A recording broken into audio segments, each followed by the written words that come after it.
Et la vérité, c'est quoi? Bien, la vérité, c'est le terme qu'a utilisé Lula, le président du Brésil, pour parler de la conférence des Nations Unies sur le climat à Belém à laquelle j'assiste. Pourquoi on parle de vérité? Parce qu'il faut se dire les vraies choses. Il y a ici une participation record de lobbyistes des énergies fossiles, pétrole, gaz, charbon, du jamais vu. Évidemment, ça a une influence. Il y a des pays qui suivent ces lobbyistes-là, à commencer par le Canada qui a même invité les lobbyistes au sein de sa délégation officielle à avoir des accès privilégiés aux négociateurs.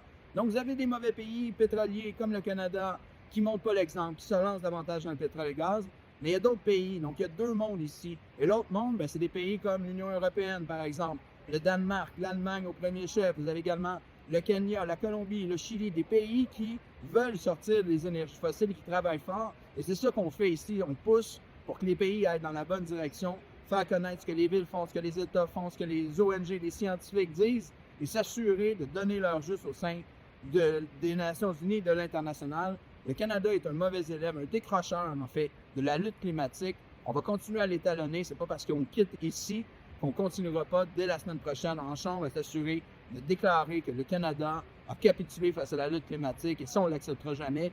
Restons mobilisés.